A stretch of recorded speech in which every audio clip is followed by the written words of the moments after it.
Hello again, welcome back. So now I wanted to talk about the destruction workflow advanced, or the advanced destruction workflow. Actually, it's not advanced, it's just it has more steps. Okay, now the base geometry, we get that as usual. We are going to set up a multi-level fracturing that with the aim to create mid-resolution. The multi-level fracturing is a way to break the Voronoi look. So what I do is I take the initial geometry, let's say this facade here, and I break it into multiple segments, multiple big blocks, big Voronoi blocks, and then I loop over each one of them and create a different fracture for that. And then I fracture the second block into 2 or 3 pieces, and then I do it again. And each time I change the point, I change the pattern for the Voronoi, and this gives me a very organic look. That's how the RBD fracture node in Houdini 17 works, and this is something I've been doing for years now. So I will show how Houdini does it, and how I'm doing it, and why I prefer. Well, I'll show both methods, and then it's up to you guys to decide which one to use. It's really up to your preference. I personally prefer to use custom setups, but it's totally up to you guys. Okay, so let's continue. So we're gonna set up an interesting Voronoi look. Now the piece number is not that high, and I think it is time for me to show. Okay, I'll show it in the next video. I'll show the actual setup in the next video. I'm trying to find the slide now. Yeah, okay. So we're gonna set up a mid-res geometry. So this wall, for example, I would fracture it in 1,000 pieces or 2,000 pieces, but not 20,000 pieces. Okay, just enough to get these blocks. Okay, nothing more, just this size. The smallest piece will be this size. This will be my primary layer. Then I create the constraints here, and we're going to set up a very complete breaking setup, a system for the constraints. We're not going to defer this. We're going to set up the bending. We're going to set up the stretching rules. We're going to set up anything we need to get this to work properly. All the behavior, all the primary motion that we need, the deformation, the breaking, the tearing, everything needs to be done at this level. So the system, the constraint system, needs to be pretty solid, and we need to get all that stuff solved here and ready here. Now the cool thing with this, because it's mid-res sim, the sim time will be very light. Okay, it will be probably less than it was less than an hour for 240 frames for this sim. I'll show various more videos that will give you guys more ideas about this. And then once I'm happy with this result, okay, I get the primary sim, we get the packed points, and then I take this geometry and I run it through another fracturing process. Okay, so I have, let's say, this piece, but it's this. Okay, I then fracture it into 200 pieces. Okay, see, all these guys are now part of that, but they were not in the original sim. This process, I'm gonna call it up-res pieces, okay, or up-res. It means I'm gonna take an initial geometry of 100 pieces and I'm gonna make them 10,000 pieces. This fracturing we're gonna do here in SOPs. We're gonna loop over each piece. We're gonna fracture it in an interesting way. We're gonna set up all kinds of crazy rules and information with that, with the pieces, so that we have enough data to work with later. Next, we're gonna take, we're gonna transfer. Okay, so this is my original geometry.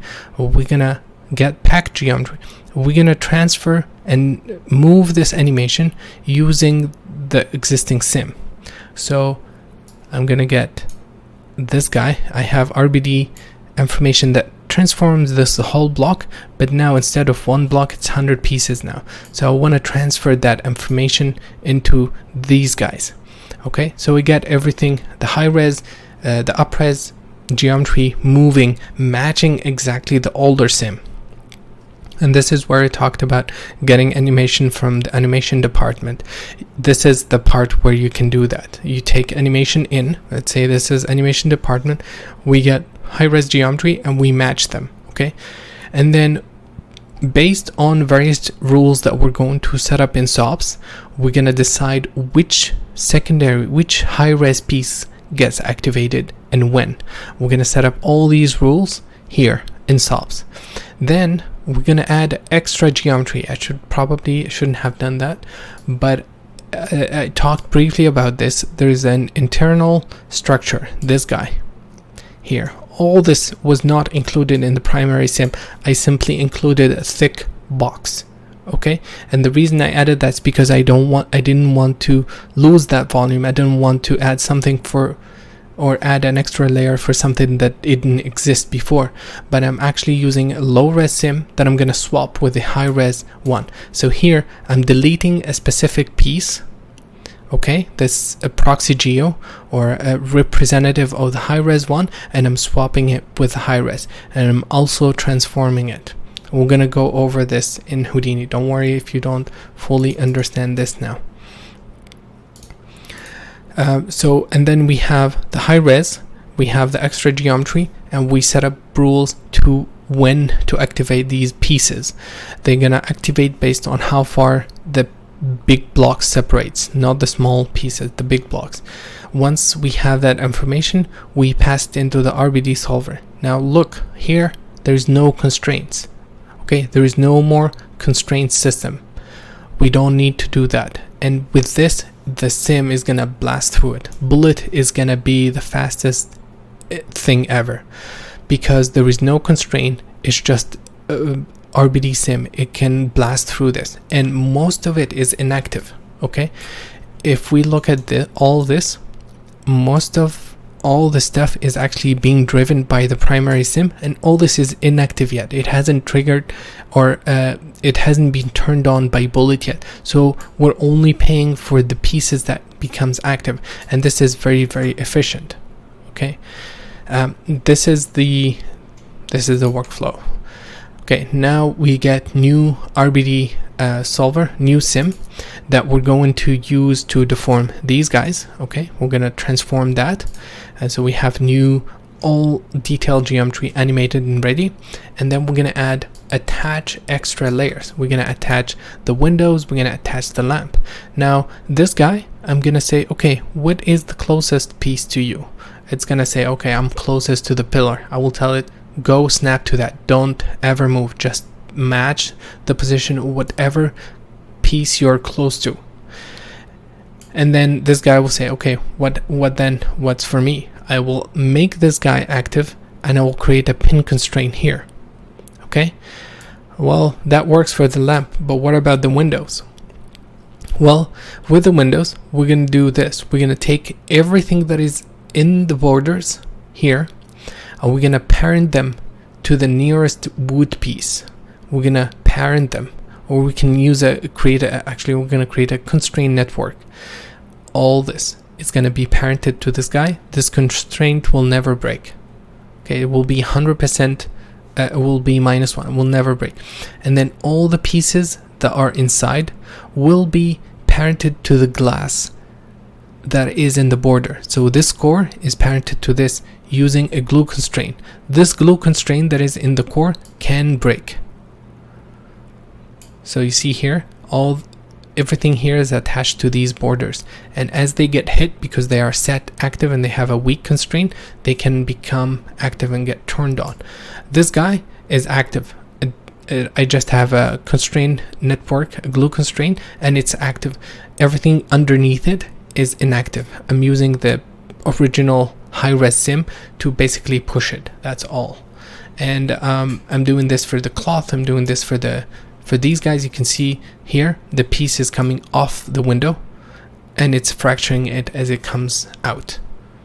Okay, so, and also the wood frame here is it's done without sim. So I simmed everything without the wood frames, and then I took these guys, fractured them, and told them, okay, what is the neighbor's piece to you? Go snap to it. Don't do any sim, just match whatever closest piece you're gonna find. And that's how I get the motion of that wood frame to match the concrete, because in reality wood is not gonna drive the concrete. The concrete will always be the driver force. So we don't have to worry about all these guys in the beginning. We don't have to worry about any of these small weak forces. We're going to just have them be driven, and if there is something that needs to be activated on top, we're going to set up rules for that in a interesting way. Now with all this, we have lamps, glass, small tiles, wires and stuff. We're going to create constraints for them to hold them as if we needed to, and then we have this input, the high-res sim. It's going to be a static sim. We're going to use that to drive the passive parts of these guys. Let's say the lamp has a root, the glass or the windows has the wood frame, so that's going to be driven by this force, and then everything else will be active and we're going to run them through another sim. Okay, so that's the extra RBD solver, where it has all this guy is inactive. It's set to inactive, so it's just it's going to be pushing things around, and these guys are going to be active. This sim is going to be really fast as well, because there's nothing happening. Inactive stuff is easy, it just stops reading in, and then these guys will interact. Now with this separation, the main advantage is this is what you need in production, because when you go in dailies and say, okay, I don't like how much crumblings you have, I don't like how this piece is separating, you can go, you know exactly which part to change, and you have to go through the steps. If you have a 15-hour sim, that if you change the slightest thing, you will lose everything else, and they will be giving you feedback on other stuff. With this approach, they say, okay, I want to increase more details, I like all the motion, I just want more details. I can go back to this exact step, increase the number by 2, get more pieces, run them through the sim. It's super fast, and I have my details. There's a lot more advantages to this workflow that I'm gonna be explaining once you guys have a grasp of all of this. Okay, so next is another thing for the oppress, and this is something I wanted to talk about for rendering.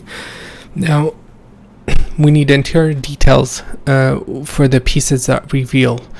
I personally don't like doing any displacement for destruction. I don't like to do interior details displacement. I don't like any of that stuff because it's gonna slow down. It can be really slow, and it's not gonna be the same based on the render. If you are in Redshift, it's gonna be a different story. If you're in Mendra, it's a different story. If you're in Arnold, it's a different story.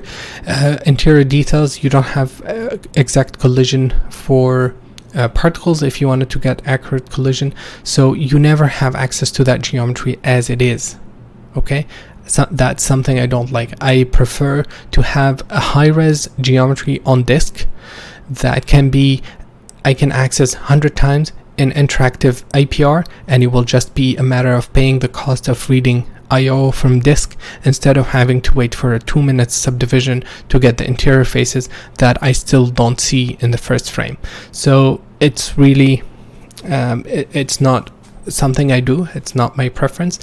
I analyze the sim at the end frame and figure out which pieces got revealed, which parts have become visible. If a piece still hidden and it's not it never got broke or it's not visible, I don't touch that. So I only oppress the stuff that it became or have a chance of becoming visible, and I do that in SOPs, and I just bake that into the geometry.